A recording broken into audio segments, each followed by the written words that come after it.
feel like that's the theme to a movie or a TV show or something. No, it's I have no idea. I know. Okay. Daniel Johnston.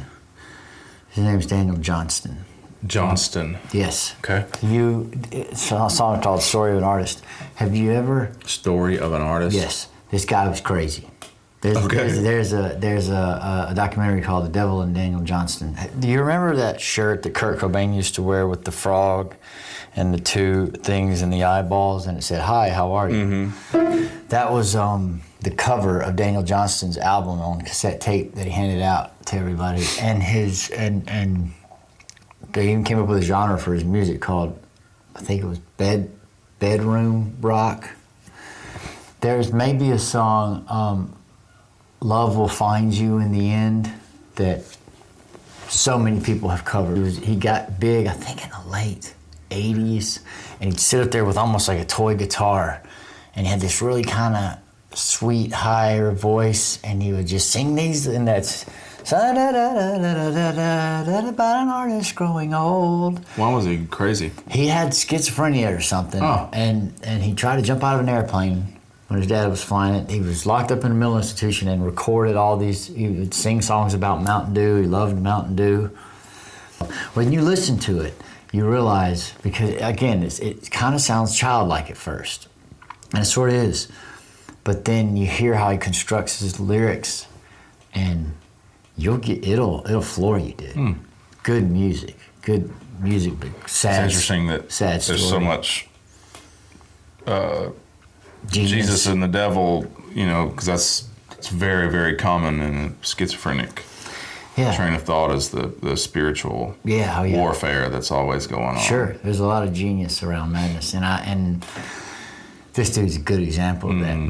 But when you hear it, I'm telling you, it's one of those things. Everybody talks about it. When you first hear it, the sound of it, you're like, "What is this?" But then you listen to it, and it's like, I'm telling you, you get chills. It's crazy stuff. But Kurt Cobain wore that shirt for years, and sort of to put him out in the public eye, and people paid attention to him. And then right as he was kind of getting big, he was doing like these cool, back in the early 90s, when the record store, you'd do a thing and everybody would show up and it'd be a moment. He would kill it, and then other times he'd start preaching about Jesus and weirdness. Daniel Johnston, Story of an Artist. It's just those two chords over and over, and he sings this beautiful thing. I'll have to check it out. Anyway. Hey everybody, welcome back to Great Measures. My name is Richard, this is Judson. Welcome back. Come on back. Great Measures. Come on, Great Measures. Come on. We're going to do a band today called Northlane, one word. Northlane.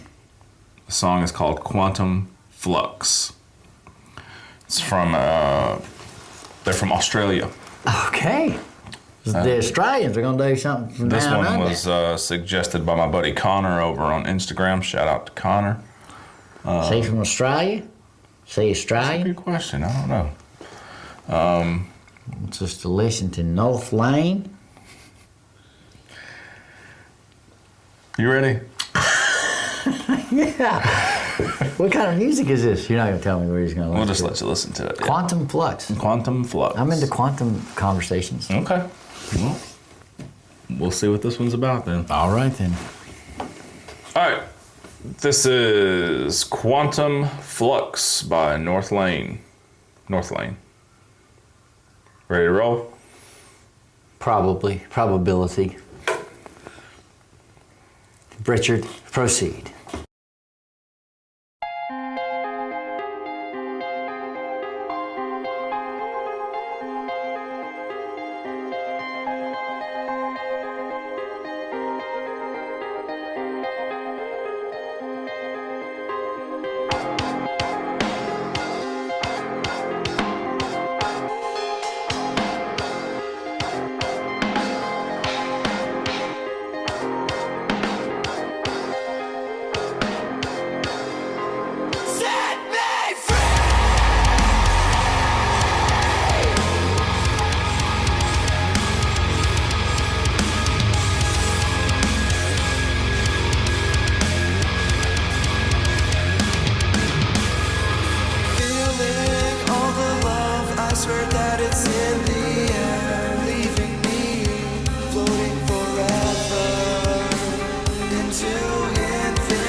remember what it's like to feel.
What do you think?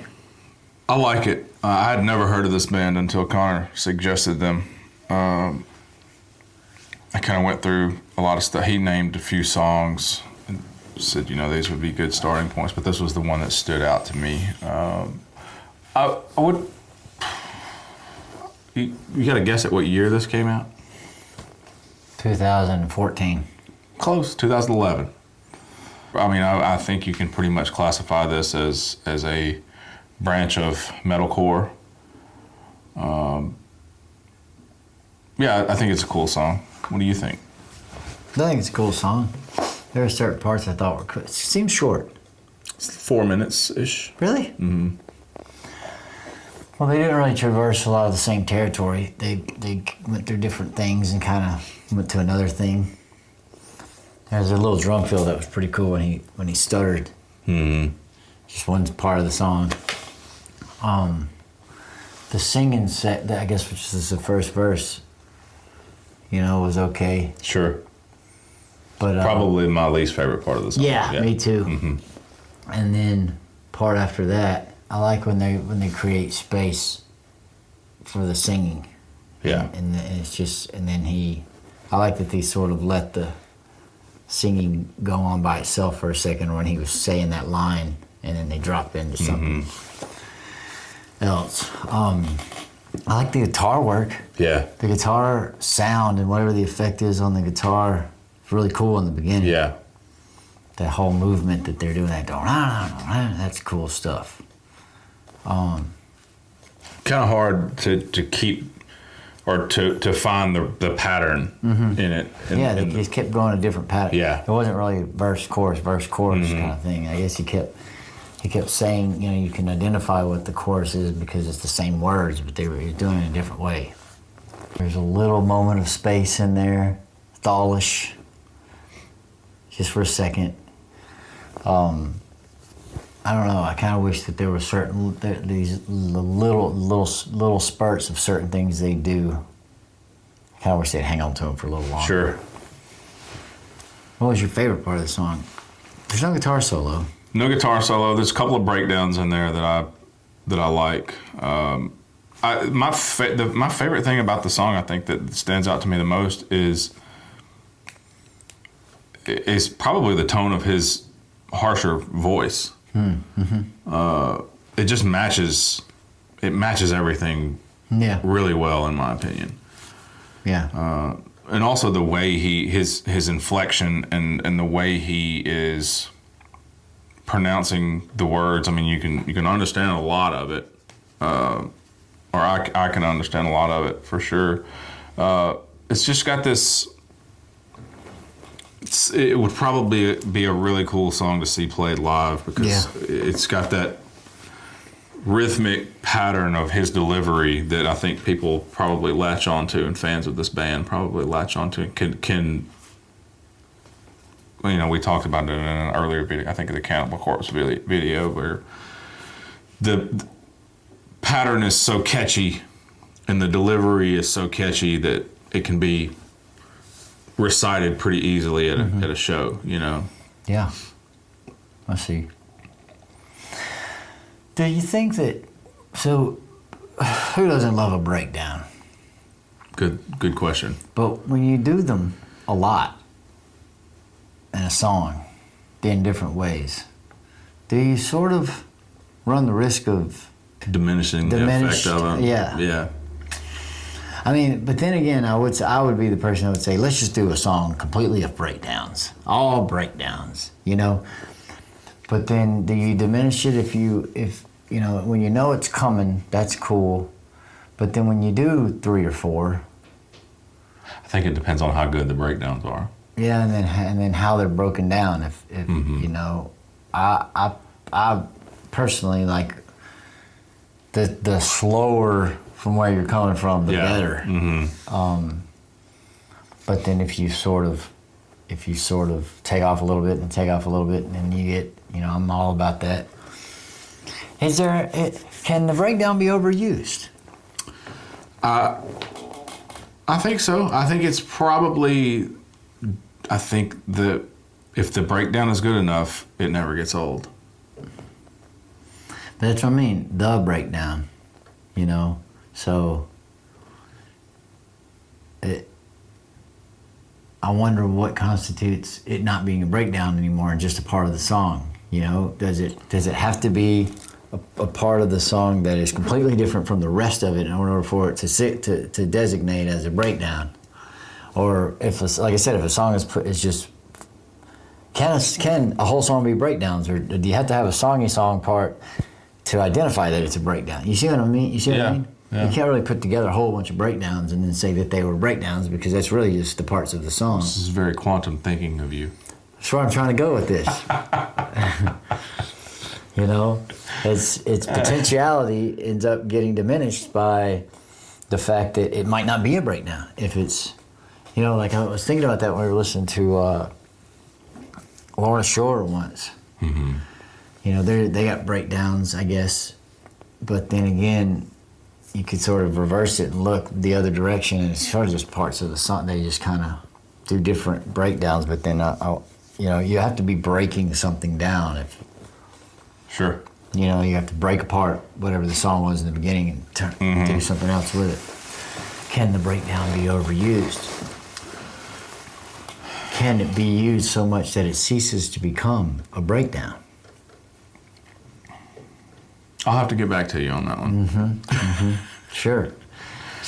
Let me plug that one into my quantum computer and get you an answer.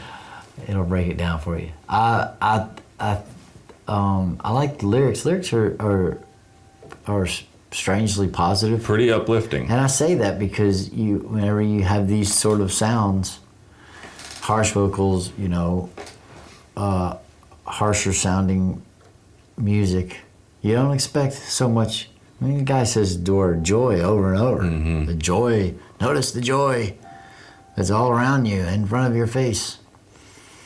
I agree. He only mentions the quantum thing at the end, but the idea of potential. There's a guy called Federico Faggin, Faggin. Okay. Italian guy who invented the microprocessor. Okay. So people know who he is. Okay. Richard has this. You should look up this guy, Federico Faggin, and just hear how he talks about consciousness and quantum fields and what we are, and and what consciousness means to him. He comes up really, really clear. I really like his. Right now, I like his way of thinking. I like to hear him talk about it, and I've sort of leaned to it because one of the times that I died and the stuff that I saw now, it sort of makes sense as to from what I hear him saying. I think that's maybe how I can interpret all of the stuff that I saw. And one of the biggest things that I experienced was the idea of potentiality, how there's infinite potential in what could. We start to get into weird ways to use linguistically with all of this. But pause. Let's add a little context to what you mean by one of the times that I died. Oh, I was on drugs, and I died three separate times, and the last time I had an experience that I remember that from overdoses. Well, yeah, but you're taking too much drugs. I'm adding context.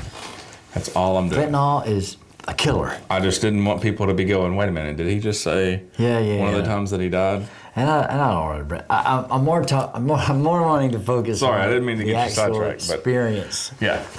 One of the aspects of the experience, because it's different, and we're getting into difficult territory to be able to use the English language to describe what it is we're talking about. Mm-hmm. But one of the things I remember in particular about where it was that I was this idea of potential and how it's infinite, as it says in this song, infinite potential. And then the idea from this Vagine dude is Dr. Vagine is how to sort of, and that's the effort, right? Is to how do you figure out how to not manipulate, but maybe these potentialities into the one that you want, and are you subconsciously choosing, and how do you get a hold of that? Mm-hmm. Subconscious choosing, so it's a really interesting conversation that obviously we don't have to have here, but it's food for thought in the sense that just the idea of potentiality, because that was lyrics in the song, and that it's a very I'm not going to sit here and describe the whole experience. No, you're good. No, I'm not asking. Although you to. I had one that went on for a million years. I remember it vividly from the beginning of whatever the beginning of it would be. I don't know, but I was dead for 4 minutes, something like that, 4 to 5 minutes. Ventilator, whole bit. Didn't remember anything for an hour when I came back. Didn't know anything, but I remembered that. And I've been struggling to try to think of it visually and what it was. But then when I heard this guy Fagine talk and some of the images that I saw and the place that I was in, that's what it was the place that I was in. It felt like I was in seeing the quantum field. It was really cool. But again, the idea of this thing that was impressed upon me without, again, using the English language to discuss these things is almost frivolous. But potentiality was a big deal. I've been thinking a lot about potentiality and how you can sort of, you have to recognize it first, I think. But, it's tough. On the basis of it, or on the surface of it, it's just, how can I make things go the way that I want them to? And, how do you, Richard? How do you? How do you make things go? Great question. And maybe this song is also constructed in a way that's kind of, they're not traveling through the same space. I think if when you start talking about quantum stuff, things are so uncertain that maybe that's part of how the construction of the song went. Could be. Because I'm trying to think back to which part I like the best, and it's hard to sort of go back. Like I said, there was this one little drum stutter that he does out of nowhere, just right then. And it's sort of these little potential moments that they sort of travel through. I liked this song. Yeah, I do too. They still play music? Yeah, I think so. I think they're still active. Northlane. I'm pretty sure they're still active. A lot of these bands have street situations going on. Parkway Drive, Northlane. Shout out to the Aussies. I like the Australians. Yeah, you do. The front fell off. You mean other than the front falling off? Well, obviously the front fell off. That's some good stuff. That's a good video. Anything else? I'm done with it, man. I'm done with this. Moving on. I'm done with this. Done with this one. Thanks for watching, everybody. We are Great Measures. My name is Richard. This is Judson. That was Quantum Flux. I almost called it Fluntum Quux. That would work. That would, in some reality, it's called Frontum Quux. Performed by Northlane or Northlane. Northlane. Have a wonderful day, From everybody. Australia. Great Measures. Great Measures. Man, slow down. Bye.